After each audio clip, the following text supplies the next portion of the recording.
Assalamualaikum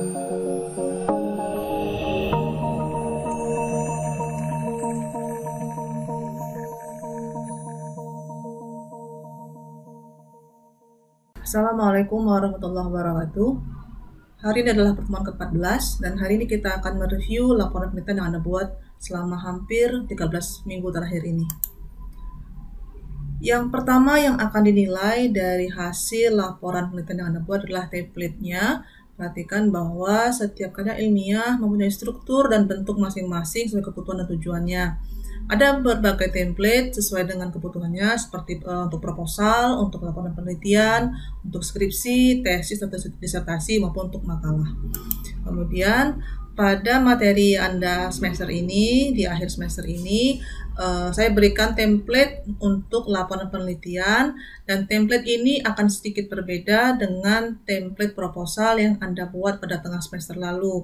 Maka perhatikan dengan seksama perbedaan template pada proposal dan penelitian yang Anda buat selama satu semester ini, karena setiap bentuk penulisan punya template yang masing-masing. Selain itu, biasanya jika Anda membuat sebuah hasil penelitian dengan template yang tidak sesuai, maka besar kemungkinan akan ditolak hasil penelitian tersebut. Kemudian yang kedua adalah kaidah penulisan atau ketikannya. Perhatikan selain mengikuti format template, Anda pun harus memperhatikan beberapa hal seperti ukuran kertas, paragraf, margin, maupun font type dan font size-nya. Kemudian yang ketiga adalah sumber referensi. Sumber referensi yang valid adalah bagian terpenting dalam karya ilmiah. Kemudian dalam materi kita semester ini ada beberapa hal yang penting untuk diperhatikan untuk sumber referensi, yaitu untuk landasan teori dan tinjauan pustaka. Untuk landasan teori sebaiknya Anda ambil sumber referensi dari buku atau e-book, sedangkan untuk tinjauan pustaka diambil dari jurnal atau proceeding publikasi. Lalu pada laporan penelitian ini Anda juga diminta untuk menyusun daftar pustaka dengan format IEEE. Perhatikan bahwa ada banyak format citasi untuk daftar pustaka sehingga Anda harus mengikuti instruksi yang diberikan pada template. Kemudian yang keempat adalah pada bab 3 yang berisi metodologi pengembangan sistem SDLC. Anda wajib menguraikan tahap-tahap SDLC dengan gambarnya dan sumber referensinya. Demikian pula pada model yang Anda pilih, Anda pun harus menyampaikan uraiannya, gambar tahapannya, dan sumber referensinya.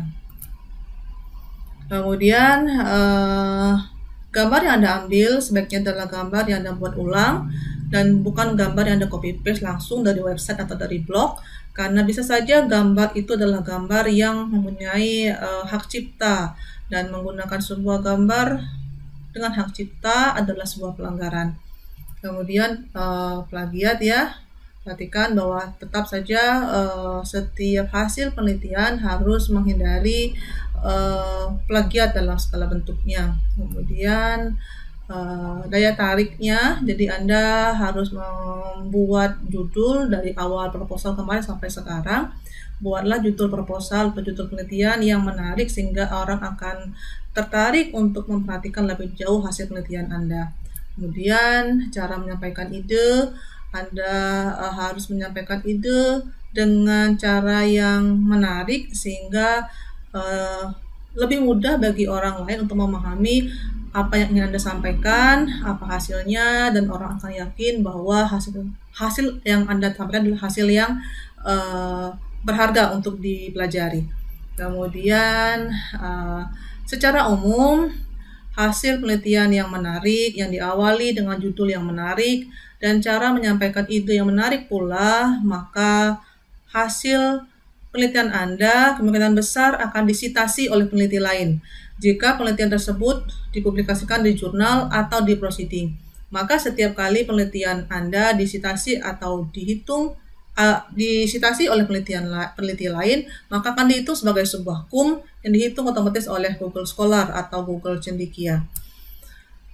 Ini adalah contoh hasil penelitian yang saya publikasikan di beberapa jurnal atau proceeding sejak tahun 2012 yang lalu. Dan setiap kali penelitian publikasi saya tersebut disitasi oleh peneliti lain, maka akan dihitung oleh Google Scholar. Ini contohnya, ini ada tampilan Google Cendekia atau Google Scholar. Anda boleh ketik nama Anda kalau memang sudah pernah publikasi atau nama saya sebagai contoh, maka akan muncul seperti ini adalah hasil record atau hasil publikasi yang terekam oleh Google Cendekia, hasil publikasi yang pernah saya buat sejak tahun 2012, sehingga ini adalah hasil rekaman Google selama hampir 9 tahun terakhir. Nah, hasil publikasi yang pernah saya lakukan selama 9 tahun terakhir ini lebih dari 25 publikasi dan sudah disitasi sebanyak 160 kalinya adalah hasil sitasi. Jadi ini yang disitasi oleh peneliti lain.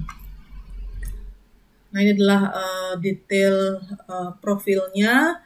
Ini adalah detail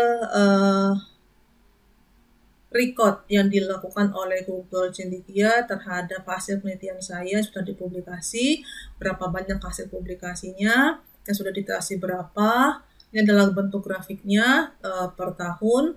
Ini adalah penelitian yang pernah dipublikasi di berbagai jurnal maupun proceeding. Ini tahun publikasinya, dan ini jumlah citasinya atau dikutip oleh siapa saja. Ini adalah grafiknya. Jadi dalam grafik ini terlihat bahwa penelitian saya itu paling banyak disitasi di tahun 2020. Terlihat di sini grafiknya. Kemudian totalnya dari tahun 2012 sebenarnya ada 160 kutipan atau citasi, lalu indeksnya 5 dan 2. Kemudian ini contoh kita ambil bagaimana kita mengetahui penelitian kita tersebut dikutip oleh siapa saja misalnya gitu ya. Ini saya ambil yang nomor 5 ini, analisis faktor-faktor pendukung pengambilan keputusan memilih rumah sakit rujukan di Bangka Belitung dengan analytical hierarchy proses yang saya publikasikan tahun 2017 dan sudah disitasi sebanyak 4 kali, jadi dikutip 4 kali oleh peneliti lain. Kita lihat yang mengutip itu ini, jadi Anda bisa klik ini jumlah kutipannya, lalu akan muncul siapa saja sih sebenarnya yang mensitasi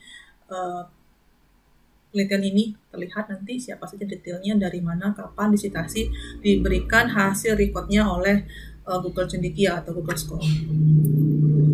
Kesimpulannya adalah penelitian yang Anda buat selama berlangsungnya perkuliahan MPPI ini dapat Anda lanjutkan di tahap kuliah praktek atau skripsi tahun depan. Materi penelitian yang Anda buat sekarang dapat ditingkatkan kualitas tulisannya dengan bantuan dosen pembimbing di tahap selanjutnya. Kemudian, jika hasil penelitian Anda tersebut kemudian ingin Anda publikasikan di jurnal atau proceeding, ini lebih baik lagi karena publikasi penelitian adalah bentuk klaim yang kuat atas hasil penelitian Anda. Umumnya, publikasi penelitian dalam bentuk makalah yang jumlah halamannya berkisar antara 6-12 halaman untuk proceeding dan 10-15 halaman untuk jurnal. Sehingga, jika Anda ingin mempublikasikan hasil penelitian Anda semester ini misalnya di sebuah jurnal, maka tugas Anda adalah mengambil intisari penelitian Anda untuk dimasukkan ke dalam makalah dengan jumlah halaman yang lebih sedikit, lalu publikasikan ke dalam sebuah jurnal atau proceeding. Semoga materi hari ini bermanfaat dan dapat memotivasi Anda untuk menghasilkan penelitian yang berkualitas dan menarik. Semoga Anda juga termotivasi untuk mempublikasikan hasil penelitiannya di jurnal atau proceeding. Terima kasih. Assalamualaikum warahmatullahi wabarakatuh.